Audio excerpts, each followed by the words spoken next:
Everyone loves to listen to a good book, and there are so many wonderful ones to choose, so we decided to bring you this podcast of Stories Come to Life.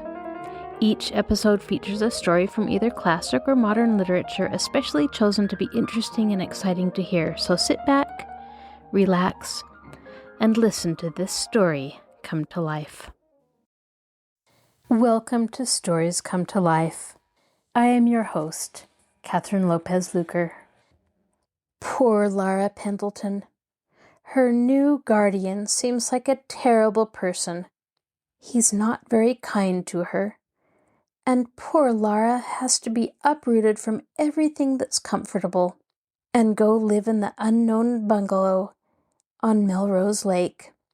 In the meantime, Nancy and Helen are at the camp, and it is with great reluctance that Nancy turns back toward home. She can't stay at the camp all the time. Her vacation is over, and now it's time for her to go back to River Heights.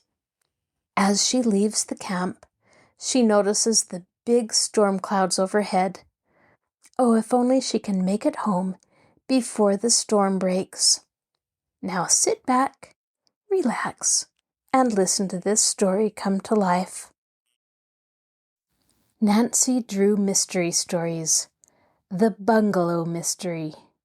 Chapter 5. Laura's Guardian.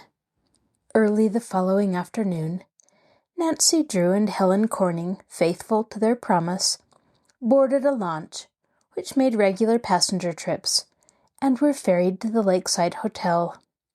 "I wonder if Laura's guardian has arrived yet," Helen remarked curiously as the two girls walked toward the hotel, which was one of the most exclusive on Moon Lake.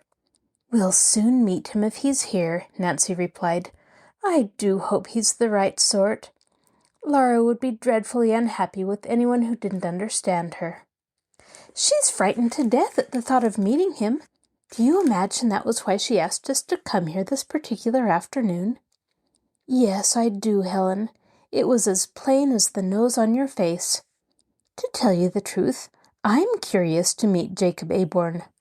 The conversation ended abruptly as the two girls entered the hotel lobby. Nancy Drew made her way directly to the desk, and after a brief wait was informed that Laura Pendleton would receive the girls in her suite.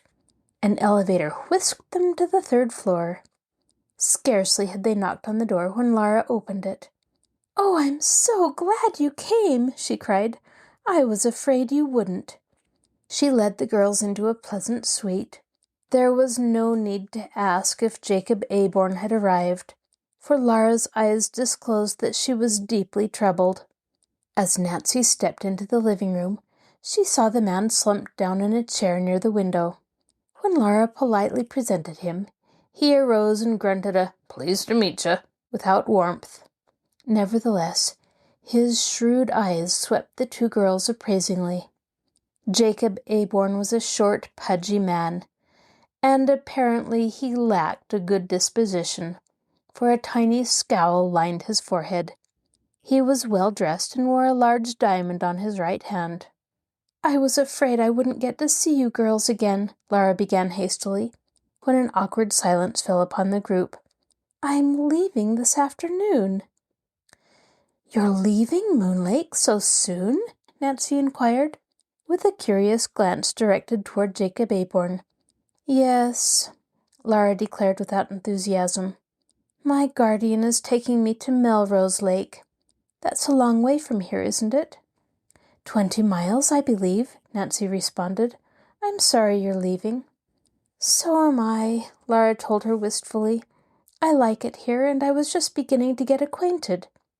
"Must you go so soon?" Laura asked. "The air is much better at Melrose Lake," Jacob Aborn broke in. "Laura isn't in very good health, and it's my duty to take care of her. I promised her dear mother I would look after her." "I never heard that Melrose Lake was particularly healthful," Nancy commented dryly. "I have a fine bungalow there," Jacob Aborn added hastily. "That's another reason for leaving. It'll be much nicer for Laura than living in a hotel." "Possibly you are right," Nancy admitted reluctantly. She had taken an instant dislike to Jacob Aborn, Although she realized she had no reason for her feeling, he seemed kind enough to Laura, and was apparently deeply interested in her welfare, yet at times his eyes had a hard, almost cruel glint as he gazed upon her. Nancy was ashamed of her suspicion, yet she could not help but wonder if the man's affection for his ward was genuine. Laura glanced nervously at her guardian. It was obvious that she was uneasy in his presence. "Would you girls care to have tea in the garden?" she proposed hopefully. "That would be lovely," Helen said quickly. She, too, had taken a violent dislike to Jacob Aborn, and was eager for an opportunity to get away. It would be a relief to have a quiet talk with Laura. However, Jacob Aborn had no intention of permitting Laura's plan to be carried into effect. He picked up his hat and bestowed a saccharine smile upon his ward. "I will go with you, my dear." It was clear to Nancy Drew that he was determined Laura should not have a chance to talk with her friends alone. "Something is wrong," she thought. "Laura doesn't want to go to Melrose Lake, and he's forcing her to do it." The afternoon was a failure so far as Laura Pendleton and her friends were concerned. They spent a miserable half-hour over the teacups, attempting to keep up a conversation. Laura's face was pale, and her eyes held an expression of fear. Jacob Aborn appeared not to notice. He gulped his tea in one swallow, crumbled his cake upon the tablecloth, and then, tilting back his chair, proceeded to regale Nancy and Helen with tales of his brilliant business ventures. His stories, which were obvious untruths, disgusted the girls, but for Laura's sake they listened politely. "I'm going to make Laura's money earn real interest," he boasted. "I'll invest it in stocks. If you know the ropes, you can beat the market every time." Nancy Drew raised her eyebrows in well-bred disapproval. "Will the court sanction such speculation?" "The court? What's that got to do with it?" Jacob Aborn demanded. "As Laura's legal guardian, you will be responsible for the money, and will have to make an accounting," Nancy informed him. "My father is a lawyer, so I know." Jacob Aborn stared at her somewhat hostilely. "Oh, yes, to be sure," he muttered. Pushing back his chair, he called loudly for a waiter. Greatly to Laura's embarrassment, persons at other tables turned and stared at him curiously. "Waiter, my check!" he ordered with a grand flourish. The bill settled, he turned to Laura with sudden decision. "You must get your things packed at once, my dear. We're leaving in half an hour for Melrose Lake." "But you said we were to remain here until late this afternoon," Laura protested. "I haven't had a chance to talk with Nancy and Helen." "I'm sorry, but we must leave at once. Your friends will excuse you." "It doesn't seem right to rush away like this, when I invited you girls here to spend the afternoon," Laura apologized. She was on the verge of tears as she faced Nancy and Helen. "We'll surely see you again sometime soon," Nancy Drew promised. "Oh, if only you will. You must come to Melrose Lake. I don't know a soul there, and I shall be so lonesome." She turned to her guardian. "What is the address? I want Nancy and Helen to have it." Jacob Aborn frowned. "The address? Oh, they won't need it. Anyone can direct them to the bungalow." Nancy surveyed Laura's guardian curiously. Why was he so eager to get his ward away from them? From his response to Laura's question, she comprehended that he did not wish to encourage a visit to Melrose Lake. "I'm afraid I must say goodbye," Laura told Helen and Nancy regretfully. Soberly, the three girls shook hands. Laura clung to Nancy an instant, and as their eyes met, it seemed as though she were trying to tell her something. "We must hurry, my dear," Jacob Aborn put in impatiently. With a show of affection, he carelessly permitted his hand to fall upon Laura's shoulder. Involuntarily, she cringed. "Yes, I'm coming," she responded listlessly. Without another word, she turned and left the two girls. Jacob Aborn followed her into the hotel. Thoughtfully, Nancy and Helen walked toward the dock to await the coming of the passenger launch. "It's a shame," Helen burst out after several minutes of silence. "Yes, it is," Nancy Drew agreed. "I don't blame Laura for not wanting to go to Melrose Lake. She isn't going to be happy with that guardian." "I think she's going to be miserable," responded Helen. "Why, that man is a perfect bear." At the dock, the two girls learned that the ferry would not be there for 15 minutes. So rather than remain there, they strolled around the hotel grounds. "That's the worst with choosing a guardian you haven't seen perhaps for years," was Nancy's comment as they walked along a path close to the side of the hotel. Laura's mother, when dying, may have thought her old school friend was as he had been in their early years. On the contrary, he has changed for the worse. The two girls walked along in silence for a minute. Then both came to a sudden pause. "They're right over our head," whispered Nancy excitedly. "Listen." The chums listened, and were speedily made aware that they were directly under the second-story windows of the two rooms occupied by Laura and her guardian. The guardian was in the girl's room, and talking to her in anything but a pleasing manner. "I said you would get your things packed at once," snarled Jacob Aborn, "and don't snivel any longer about those other girls and the way I treated them. I'm your guardian, and after this you'll do as I say." "I'll get ready," answered Laura meekly. "And please don't talk so loud, or you'll upset the whole hotel." "Never mind that," returned the man. "I'll be ready in 10 minutes, and I want you to be ready too." After that there was silence, and with a meaning look between them, Nancy and Helen turned and walked back to the dock. "It's simply awful. I wish I could do something for her," said Nancy, shaking her head sadly. Chapter 6. Homeward Bound. In the mad, happy whirl of camp life, Nancy Drew and Helen Corning were kept so busy that they had little time to think of Laura Pendleton and her troubles. At first, Nancy had been inclined to worry about her, for she could not rid herself of the conviction that Jacob Aborn was not so kindly disposed to his ward as he pretended. But as the days passed, and no word was received from Laura, she gradually faded into the background. "There's nothing we can do to help her," Helen had summed up the situation. "The court appointed Laura's guardian, and unless he proves himself incompetent, there's nothing to be done about the matter." "I'm afraid you're right," Nancy sighed. The two girls became engulfed in an endless round of swimming, tennis, hikes, boating, and handicraft work, and Laura was temporarily forgotten. Helen, after her unfortunate experience on Moon Lake, was determined to learn how to swim, and Nancy undertook to teach her the crawl stroke. Each morning the girls spent several hours on the beach and in the water. "I'm beginning to think that by the time I leave Moon Lake, I'll be a real swimmer," said Helen, with much satisfaction, after a rather long lesson from Nancy. "You certainly swim very well, Helen, but of course it takes practice to make perfect. I don't think you want to swim across the lake just yet." "Across the lake? Well, I should say not. I think I'll be doing wonderfully well if I could swim from this dock to the one above here." "You're going to do that tomorrow."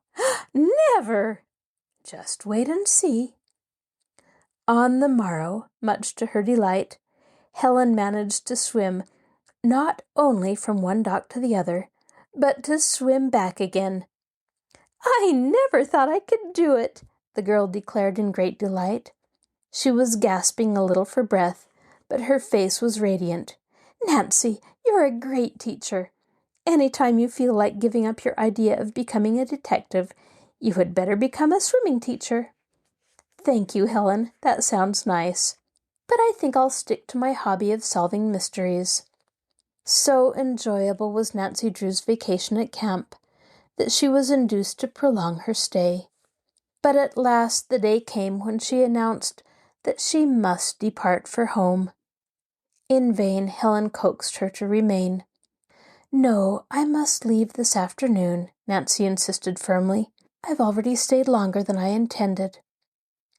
Directly after luncheon, to the keen disappointment of her friends, Nancy drew back her blue roadster from the shed, which served as a makeshift garage.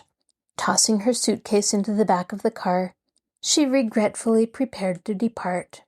"I don't see why you need to start so early," Helen protested. "Can't you stay a few hours longer?" Nancy Drew shook her head. "I have a 40-mile drive ahead of me." "You can drive to River Heights in a couple of hours at the most." "If everything goes well. But I may be unlucky enough to get a flat tire. And look at those clouds." Nancy indicated a mass of fleecy white clouds which had settled near the horizon. "Oh, those aren't storm clouds," Helen declared. "It isn't going to rain." "That's what we thought when we were out on Moon Lake in the motorboat," Nancy reminded her. "From now on, I'm taking no chances with storms, especially when they come up as quickly as they do in this locality." "Then why not wait another day if you're afraid of the rain?" Helen teased. "And get marooned here for a week? You know how the roads are after a storm." "I can't blame you for not wanting to drive in the mud," Helen admitted, "so I won't plead with you any more." With a last goodbye, Nancy Drew started the engine. Girls stepped out of the way, and she skillfully backed the car to the main highway. The road followed Moon Lake for a considerable distance, and Nancy drove slowly, enjoying a last glimpse of the shore. It was with regret that she left camp, for she had enjoyed every minute of her vacation. She loved the clear blue of the lake, the gigantic trees, the earthy odor of the forest, and the whisper of the wind in the pine needles. Presently, emerging from the timber, the scenery was less interesting, and she made better time. Now and then, as she came upon a clearing, she cast an anxious glance toward the sky. Although the sun was shining brightly, Nancy Drew thought the clouds were becoming blacker. Soon she was convinced that a storm was rolling up. "Just my luck to run into one," she thought in disgust. "Well, I have chains with me anyway." She glanced nervously at the speedometer and was relieved to note that she was nearly halfway to River Heights. "There's no need to worry," she told herself. "I'll be home before the storm strikes." Although Nancy Drew had never been afraid of storms, her recent experience on Moon Lake had made a strong impression upon her, and now she stepped hard on the accelerator. The little blue roadster went bumping over the ruts at a rapid rate. On down the road Nancy sped. Suddenly, she saw an obstruction in the path ahead, and hastily put on the footbrake. The roadster came to a creaking halt before a huge sign which read, "Detour, Bridge Out, Take Melrose Lake Road." An arrow pointed to the left. "How aggravating!" Nancy exclaimed. "Just when I'm in a hurry. Now I must travel miles out of my way before I strike the River Heights road." Another anxious glance at the sky told her that there was no time to be lost. Already, huge storm clouds had blotted out the sun. "I'm going to be caught in the rain," she thought. "There's no escape." Hastily, she backed the roadster and headed down the Melrose Lake detour. In spite of the need for haste, she dared not race the car over the rutty highway. She was forced to reduce her speed to less than 25 miles an hour, and even then it seemed as though the automobile would shake to pieces.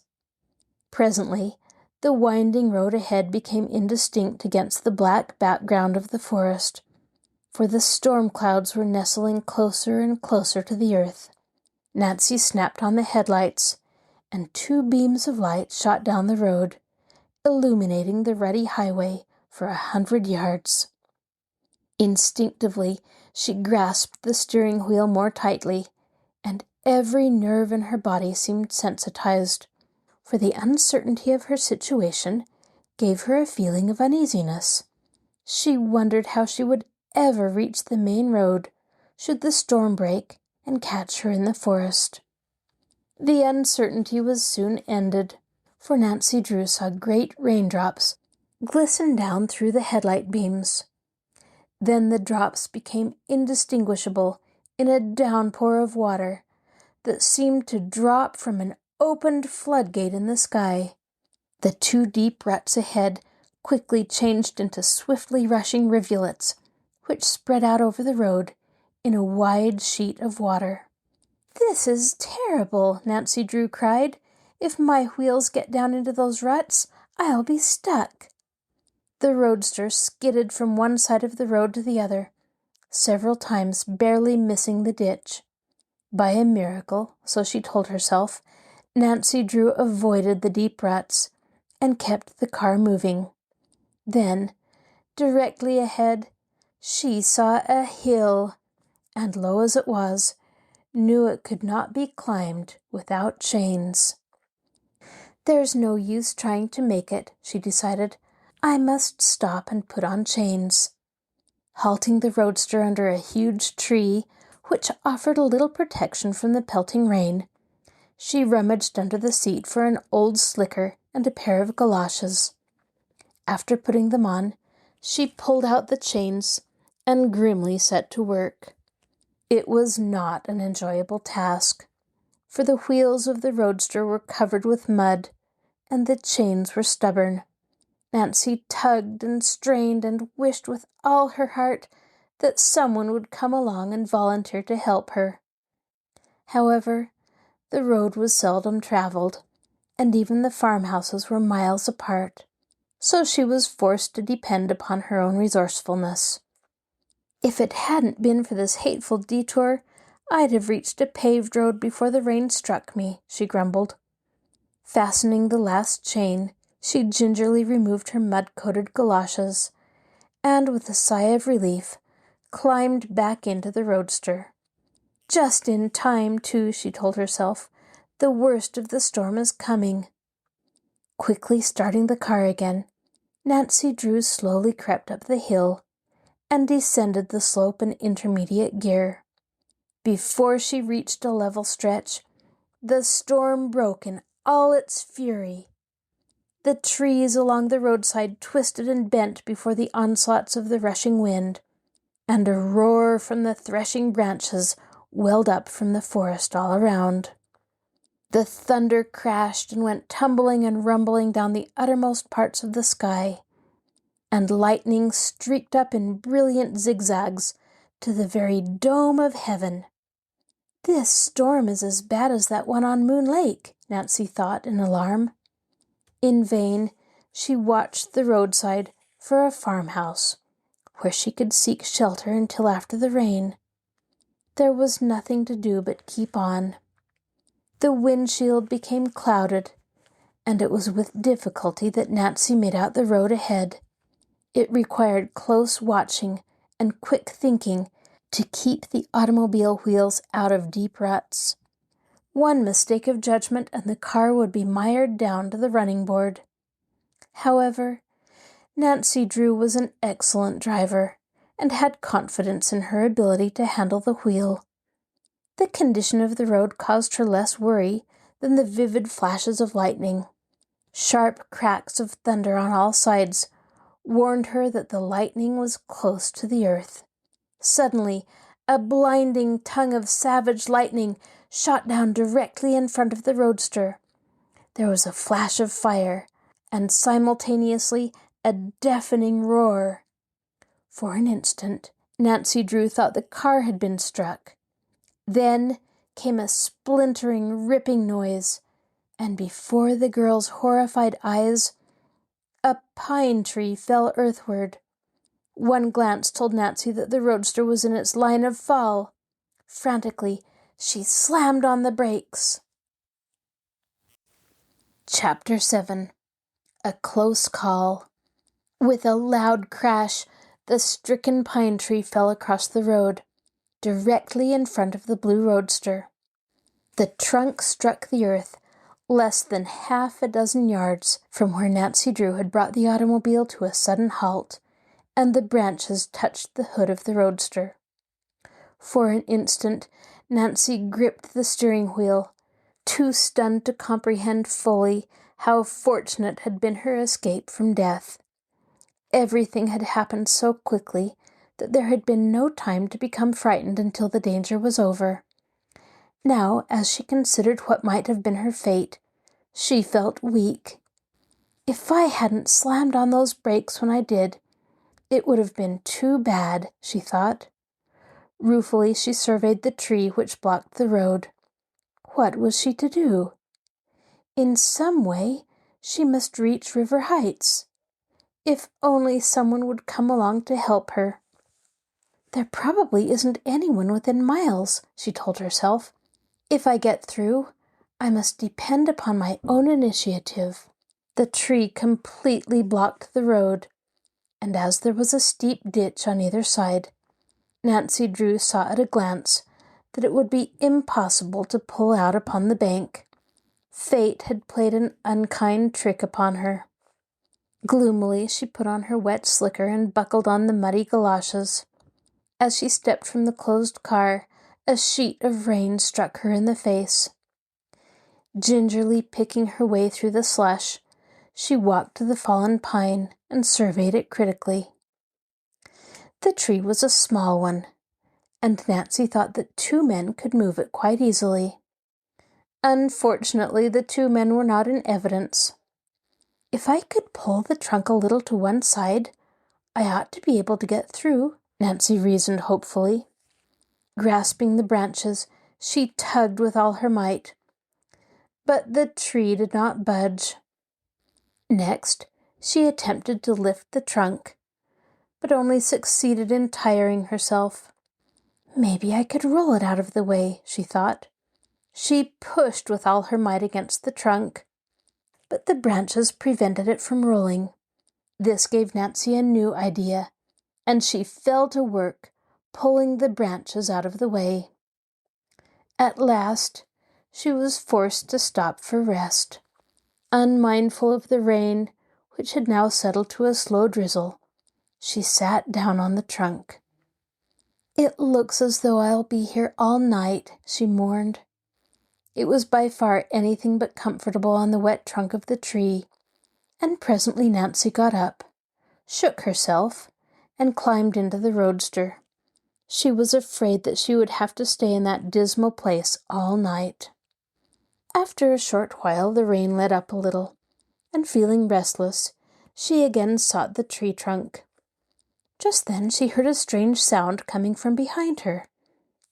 "If only someone is coming to help me," she murmured to herself.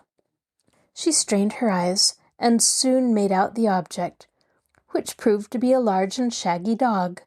The animal, dripping with water, looked at Nancy in mild wonder and came to a halt. "Come here, doggie," the girl cried. "Where's your master? Come here." Instead of accepting this invitation, the dog gave himself a vigorous shake, which sent a shower of water over the girl and the roadster, and then turned and loped away among the trees. "Even that dog doesn't want to help me," Nancy told herself, and smiled grimly. Suddenly she sat up straight and listened. She could hear footsteps. Someone was splashing through the mud and water, coming down the road toward her. "I hope it's someone who can help me," she thought hopefully, as she sprang up from the tree trunk. As the stranger came within range of the automobile headlights, she saw that it was a girl. Nancy's sympathy went out to her as she noted her bedraggled appearance. "I beg your pardon," the girl began as she rushed up to where Nancy was standing, "but I'm in desperate trouble. Could you help me reach River Heights?" Nancy, who recognized the voice, could scarcely believe her ears.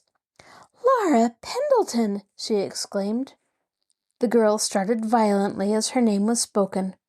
For the first time, she peered intently at Nancy. "Oh!" she gasped in astonishment. "I couldn't see your face against those bright headlights." Nancy saw plainly that Laura was agitated about something, and it was evident that she had been running, for she was breathing hard. She wore no head covering, and the thin coat which she had flung over her shoulders afforded a little protection from the rain. Laura was indeed a sorry sight. "What's the matter?" Nancy demanded quickly. "Why, you're crying." Laura sank down on the tree trunk and sobbed. "Oh, everything, Nancy, everything." Nancy Drew slipped her arm gently about the girl. "You shouldn't be out in the storm," she chided her. "What is your guardian thinking of, to let you expose yourself this way?" "My guardian! Oh, I don't want to hear his name. I hope I never see him again." "You're not running away, Laura?" "Yes, I am. I couldn't stand it another minute." "Were you trying to get to River Heights?" "Yes, I thought you might help me. I've no other person to whom I can turn." "Why, you poor dear," Nancy comforted her. "Of course I'll help you. I haven't forgotten my promise." "Then you'll take me away?" "Just as soon as I can get this tree out of our path. I'm on my way to River Heights now, and you shall go with me." "What are you doing on the Melrose Lake road? This is the most desolate place. I didn't think anyone came here unless he was forced to." "That's why I came," Nancy informed her grimly. "There was a detour on the regular road. Then the storm caught me, and finally this tree. When the lightning struck it, I thought sure I was doomed." "You must have had a narrow escape," Laura observed. "Too narrow for comfort," and Nancy laughed shortly. "That tree didn't miss me by many feet. As it is, some of the branches are still touching the front of the car." "What are you going to do, Nancy? Shall you be able to get through?" "That's what I don't know. Are there any houses near here?" Laura shuddered. "My guardian's bungalow is only a mile away." "Well, we won't call on him for help." "Oh, if he finds me here, I don't know what he'll do to me." Nervously, Laura wrung her hands, and Nancy was afraid she might have another fit of weeping. "Jacob Aborn won't find you," she assured the girl. "Oh, Nancy, you don't know what your kindness means to me," Laura cried gratefully. "You've promised to help me when you haven't even heard my story. I must tell you—" "Not a word until we reach River Heights. We must both get into dry clothing as quickly as we can. Here, climb into the car, where the rain won't strike you." "I'm soaked to the skin already. It doesn't make any difference now." "I must think of some way to get out of here," Nancy broke in thoughtfully, more to herself than to Laura. "Do you think that you're strong enough to help me lift that tree? I think maybe we can do it together." "Oh, I'm sure we can," Laura declared eagerly. "Then let's try." After pulling the branches away from the roadster, the two girls tugged at the trunk.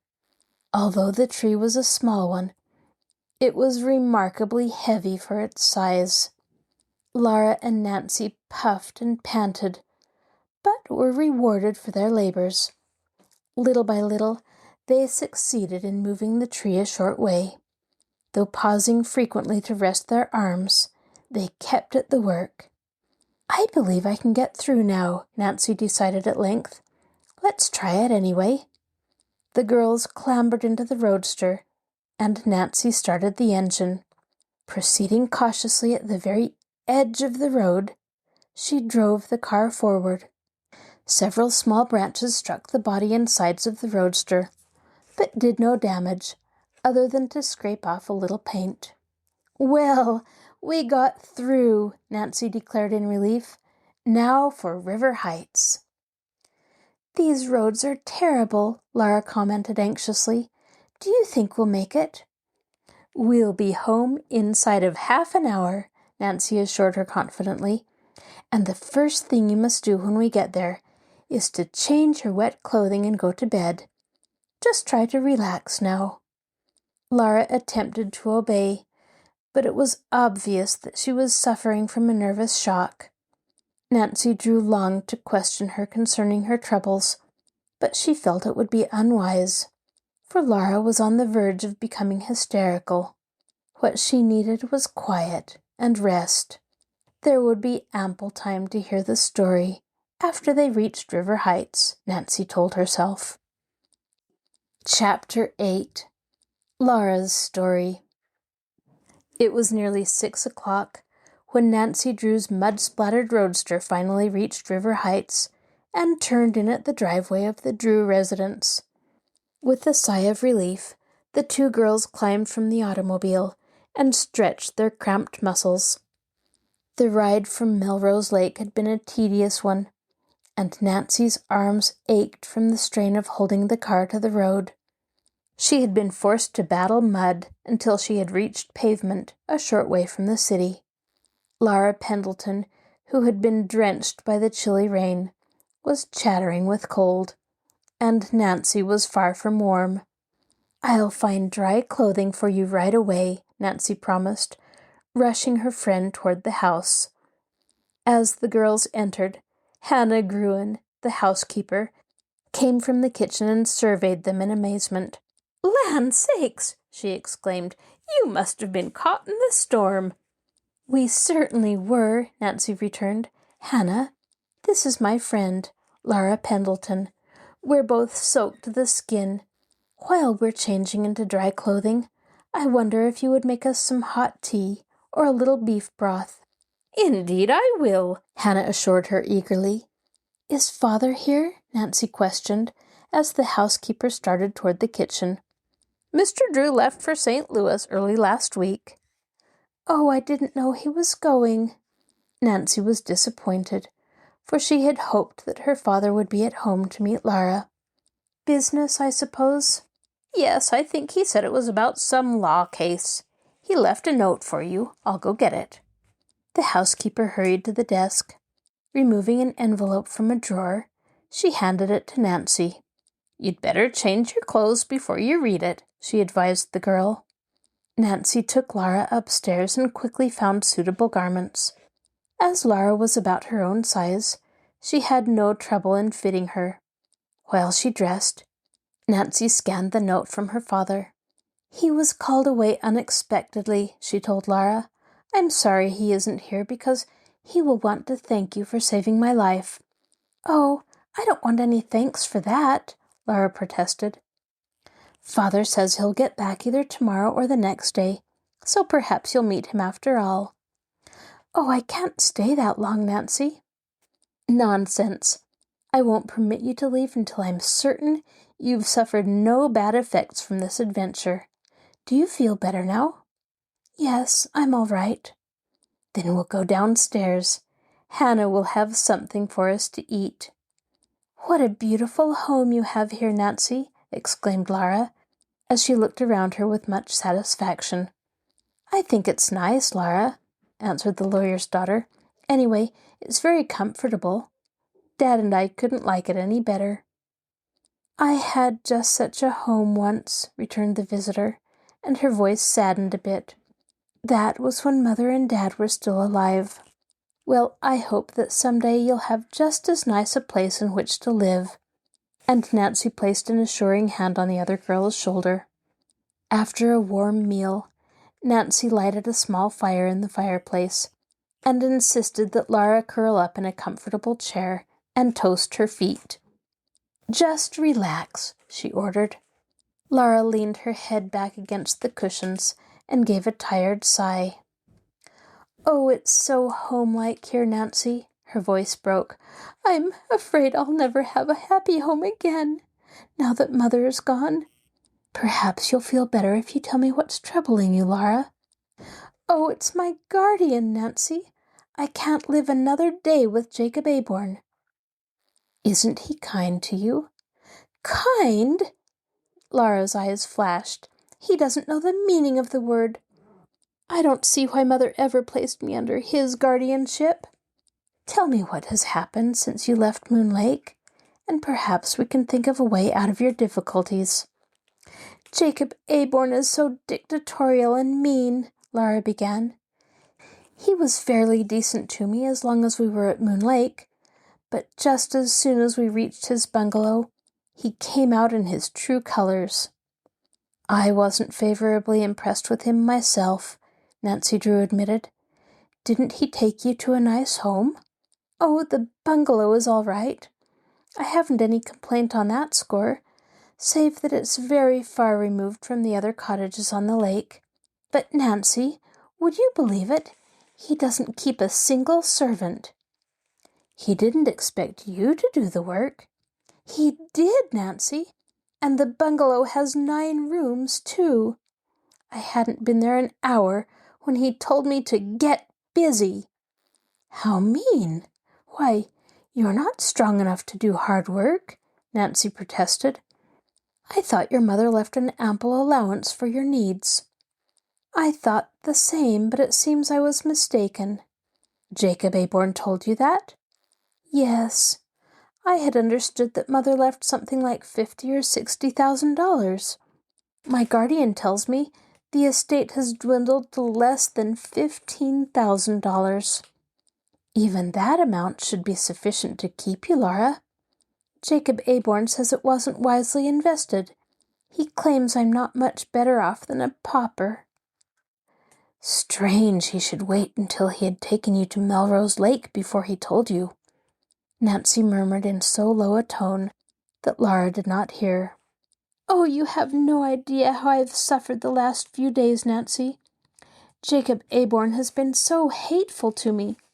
He won't give me any spending money, and he says I'm not to have any more money for clothes." "I don't wonder you couldn't stand it." "You haven't heard the worst. He even took my fur coat away from me.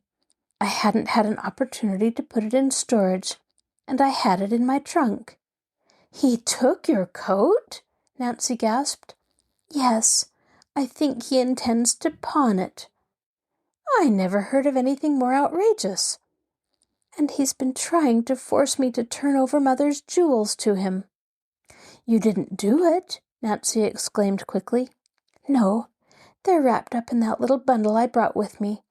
Perhaps I can put them in your safe for a few days?" "Certainly." "The jewels are worth considerable, though of course I wouldn't think of selling them." "What did Jacob Aborn want with them?" Nancy questioned suspiciously. "He said he intended to put them in a safe place, but I didn't believe him.